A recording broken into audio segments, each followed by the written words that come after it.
During the Senate impeachment trial, Democrats considered calling witnesses after some new evidence emerged regarding Trump's phone calls as the riots were taking place. In fact, one Representative Jamie Herrera Butler, issued a statement recounting a story she's told over the last month, detailing a heated call between House Minority Leader Kevin McCarthy and Trump during the middle of the violent insurrection.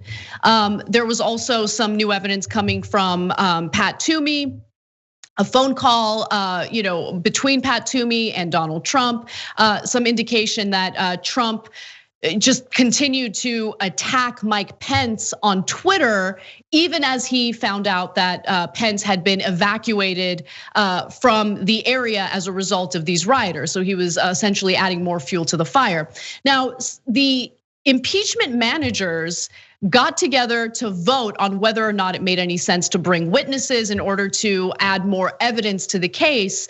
And at first they voted in favor of this, and then they immediately backtracked. And so the big question is, why? Why did they at first decide to call witnesses and then later decide, no, we're not gonna do that? Well, we've been getting different answers from different lawmakers, but this story, I think, should focus quite a bit on Chris Coons, who apparently, according to Politico, during the Senate break after the witness vote Saturday, Chris Coons twice came into the manager's room off the Senate floor. Coons pressed House Democrats to relent, saying their quest for witnesses would cost them Republican votes to convict, and maybe even some Democrats.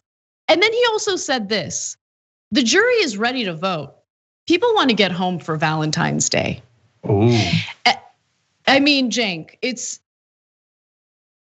with Democrats like these, who needs Republicans? Like you need to get home for Valentine's Day. What? What are you doing? Oh, he can't be inconvenienced by a Senate impeachment trial. He can't be inconvenienced by witnesses. He's got to get home for Valentine's Day. People want to get home, Cenk. That's what they were voted for. Yeah, so to be fair, the Valentine's night that he was trying to get back home to was with several Republican senators, because he's apparently in love with them. Some Republican senators say that they might not do the right thing if we don't agree to their demands. And so their demand is for you to stop pummeling the Republican Party for the un-American, undemocratic people that they are. And so you're gonna send them a Valentine's Day gift of stopping that investigation into how horrific their party is. So they'll give you a meaningless vote. Those votes were never going to convict anyway, that extra couple of votes. So A, that argument makes no sense. Okay, number two, he says, you might have lost some Democratic senators. Which ones, Chris? You wanna name them? By the way, when I just said that, I'll tell you right now, everybody in Washington just flipped out. They're like, oh, he called a royalty, nobility, Senator Coons Chris. How dare he? He's just one of the masses. He's not allowed to do that. Yeah, Chris, which Democratic senators are you talking about? You wanna spit it out? Which Democratic senators were gonna betray their oath and were gonna side with Trump if they didn't get their Valentine's Day weekend? You tell me, okay? And understand who Chris Coons is, okay? Other than being one of the most conservative Democrats, and guys, if you knew Chris Coons' real record, you would be shocked. The mainstream media has spent their whole lives protecting corporate Democrats like Chris Coons. Chris Coons is monstrously conservative. But there's one thing else about Chris Coons. You'd think he was a Republican if you saw his entire record. But there's another thing about Chris Coons that you need to know, and that's very relevant to this story. He's usually a proxy for Joe Biden. So when Coons, who is a protege of Biden and comes from the same state and is very good friends and worked very closely with him on his campaign, when Coons says it's time to wrap this up, that usually means Joe Biden is saying it's time to wrap this up.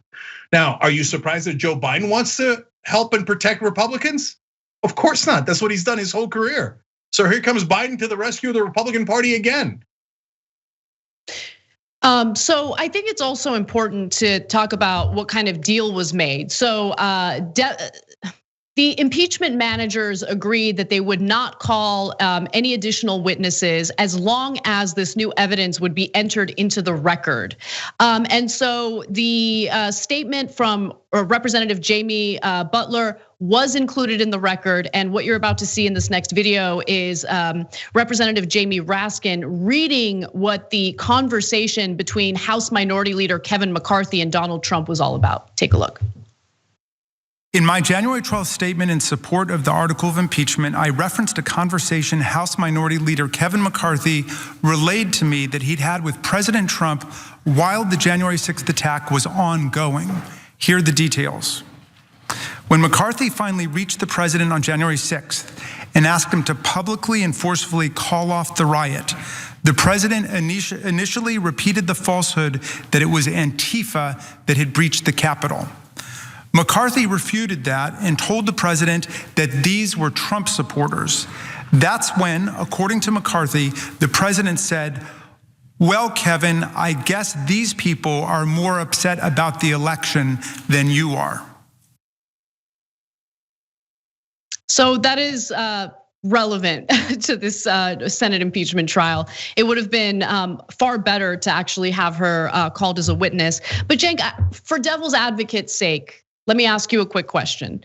So what could be motivating Biden and Coons in wanting to avoid calling witnesses and wrap this up? One argument that's been shared widely is that this would possibly lead to weeks of the impeachment trial continuing on, which would further delay the passage of another round of economic relief tied to the coronavirus. So what are your thoughts on that? So, all right, I'm glad you're asking that. First, I want to dispense with the BS excuse, and then I want to tell you why they should have called witnesses and why not calling witnesses was both stupid and cowardice, okay? So number one, the excuse is, well, we would delay COVID relief and we desperately need COVID relief. Because this is the same Washington kabuki theater every time. Republicans take hostages, Democrats say there's nothing we could do, and they use hostages as an excuse for inaction. So in this case, it's a lie. They would need to take depositions, which would give them plenty of time to pause. I know this for a fact. Pause the impeachment hearings and vote on anything they like. So it's just not true. Secondly, even if they say, well, the Republicans are using technical maneuvers now to delay the COVID relief as strike back for continuing the impeachment proceedings, well, then you bludgeon the Republicans politically by saying these monsters are holding up your COVID relief to play political games. You know why you would do that? Because it's true. Then that would be good substantively, and it would be good politics. God forbid Democrats should do that.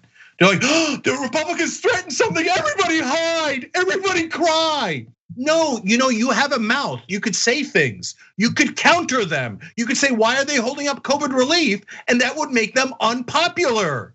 I have to talk like they're little children because they apparently cannot understand simple concepts. So now that we've dispensed with their BS excuse, which is never true, now let's go on to the reality.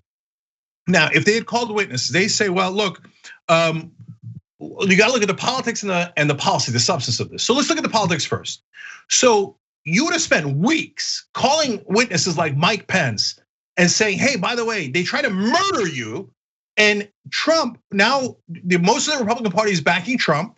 And so they're all were for the people that were trying to murder you. Is that correct or is it not correct, Mr. Vice President? When you thought you were about to be murdered and Trump would not act, how did you feel, Mr. Vice President? And this video I would have played 2,000 times. Watch this video.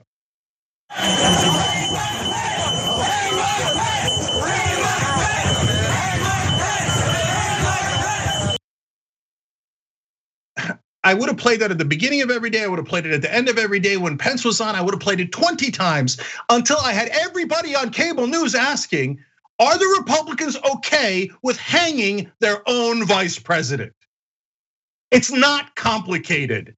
Politics is about branding. You had a chance to destroy the Republican brand. And as usual, like morons, you gave that opportunity away. Now, onto the substance, which is more important. Guys, if I run that video, and we call Pence, what's he gonna say? Oh, I love the idea of being murdered. I was okay with it. Oh, but we have it on the record that Trump got a call from inside the Congress, and he knew for a fact that Pence's life was in danger. And 13 minutes later, he tweeted out another attack against Mike Pence. Another attack against Mike Pence when he knew that Mike Pence might be murdered that day. Let alone Pelosi, let alone all the other Congress people. But that's your own vice president. And when you do that, they say, well, oh no, the Republicans couldn't possibly switch. They said they weren't going to switch, so I guess we should surrender. Or hear me out. Maybe you should make a case so compelling that they have to vote with you. Otherwise, they're going to lose public support.